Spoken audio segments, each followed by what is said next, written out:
अस्सलामु अलैकुम वरहमतुल्लाहि वबरकातुहू। आज मेरे पास एक कॉल आया और जो मसला उन्होंने पूछा था वो मसला थोड़ा नहीं बहुत इम्पोर्टेंट है और उस मसले के बारे में बहुत सारे लोगों में गलतफहमी फैली हुई है। हो सकता है आपको ना हो और हो सकता है कि आपको भी हो। तो इसलिए ये ख्याल हुआ कि ये मसला आपके सामने भी रखा जाए ताकि ये बात खुलकर आपके सामने भी आ जाए और आपको भी इसका सही इल्म हो जाए। और फिर आपकी ज़िम्मेदारी है कि आप भी लोगों को इस सही बात को पहुँचाएँ, जिन लोगों तक ये बात नहीं पहुँची है और जो ये समझते हैं, यानी इस बात को गलत तरीके से ही समझते आ रहे हैं अब तक, उन तक सही बात पहुँचाना ये आपकी ज़िम्मेदारी है। मालूम है आपको इस पर अज्र भी मिलेगा, सवाब भी मिलेगा और सोसाइटी भी सुधर जाएगी। ठीक है ना? एक गलत मसला लोगों में अगर फैला हुआ है, उसको आप सही मसला अगर बताएँगे, तो उसका क्या आपको फ़ायदा होगा, वो आपको जब ही मालूम होगा जब आपकी आँखें बंद हो जाएँगी और अल्लाह ताला आपको उसका बदला देंगे। ये आपके फला काम का अज्र है, ये आपके उस काम का अज्र है कि आपने एक मसला लोगों को सही बतला दिया था। अब बताने का तरीका ये है कि आप अपनी ज़ुबान से भी बता सकते हैं। दूसरा तरीका ये है कि अगर आप अपनी ज़ुबान से नहीं बता सकते, अपने अल्फाज में नहीं कह सकते, तो ये वीडियो आप उन तक शेयर कर सकते हैं। बहुत ईज़ी है। वो मसला क्या था? कॉल था एक भाई का, उन्होंने कॉल ये किया, मुफ्ती साहब एक मसला दरियाफ्त करना है। वो मसला ये है कि एक निकाह होना है और सूरत ये है कि जो औरत है वो प्रेग्नेंट है, यानी लड़की जो है वो प्रेग्नेंट है। तो क्या निकाह हो जाएगा? मसला ये है कि आपको मालूम है सोसाइटी आजकल कैसी चल रही। तो इसी सोसाइटी और इसी हवा के तहत वो मामला हुआ, दोनों का रिलेशन हुआ और वो नौबत यहाँ तक आ गई। अब जब नौबत यहाँ तक आई कि घर वालों को मालूम हुआ कि लड़की प्रेग्नेंट है, तो अब फिक्र हुई कि इसका निकाह जल्दी कर दिया जाए उसी से जिससे इसका ताल्लुक है, वरना फिर मामला ख़राब हो जाएगा। ठीक है ना?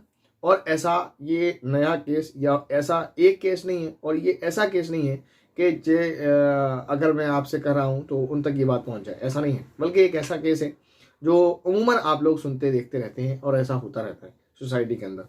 बहुत सारे लोग अबॉर्शन करा लेते हैं, बहुत सारे लोग जो है निकाह करा लेते हैं और बहुत सारे लोग ऐसे भी हैं जो इन सारी बुरी चीज़ों से बचे हुए हैं। और अल्लाह ताला से दुआ है कि अल्लाह ताला उन तमाम को महफूज फरमाए जो अब तक महफूज हैं और जो इसमें मुलविस हो चुके हैं उनके गुनाह को माफ़ फरमा दे।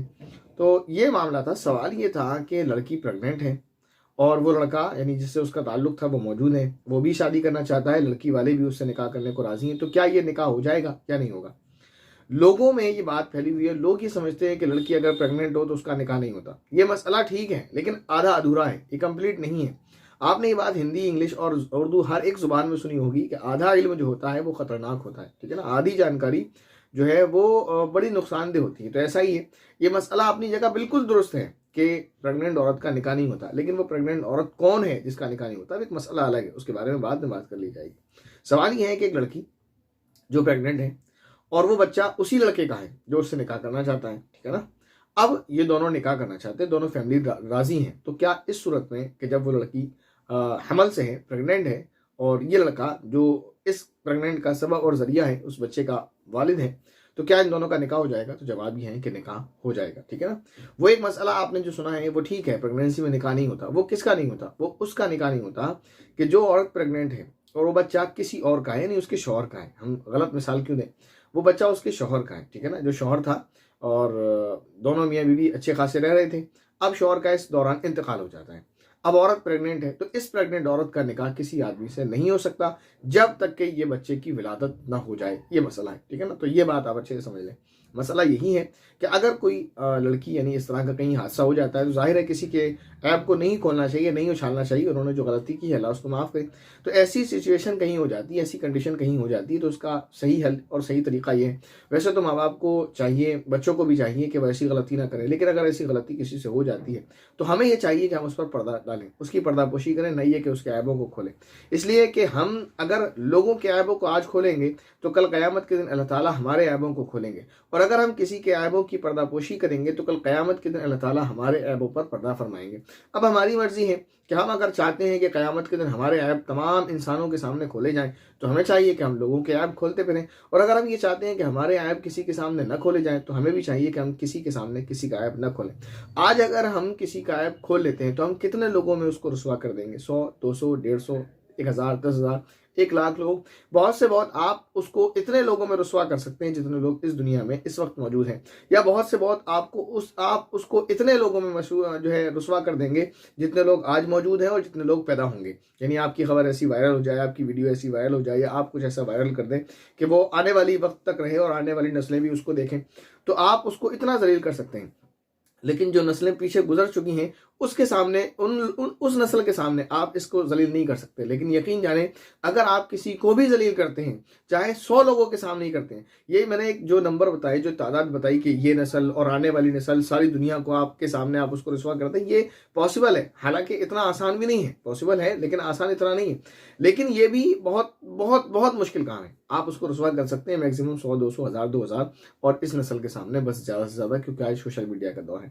लेकिन अगर आप किसी को रुसवा करते हैं, अगर हम किसी को आज रुसवा करते हैं, तो कल क़यामत के दिन अल्लाह ताला हमें जब रुसवा करेंगे ना, तो हज़रत आदम अलैहिस्सलाम से लेकर आखिरी आदमी जो इस दुनिया में आएगा और जितने इंसान इस दुनिया में से गुजर चुके हैं, उन सब के सामने अल्लाह ताला हमें रुसवा करेंगे। तो हमें ये चाहिए कि हम अक्लमंदी से काम लें, और अक्लमंदी इसी में है कि हम किसी को रुसवा न करें, वरना ऐब से पाक कोई भी नहीं है। इंसान आप भी हैं, इंसान वो भी हैं, इंसान हम भी हैं। अगर हम किसी को रुसवा करेंगे तो याद कर लें, हमारे भी कुछ गुनाह हैं जो हमारे कल क़यामत के दिन खोल दिए जाएंगे। तो फिर हम वहाँ ऐसे रुसवा होंगे, ऐसे रुसवा होंगे। यहाँ जो बंदा रुसवा होता है उसको लोग भूल भी जाते हैं, वहाँ सबके सामने रुसवा होंगे, कोई नहीं भूलने वाला है। तो हमें चाहिए कि हम किसी की भी जो है ऐबों को, किसी के ऐबों को ढूंढे ना, किसी के ऐबों को खोले ना, किसी के ऐबों को लोगों के सामने पेश ना करें।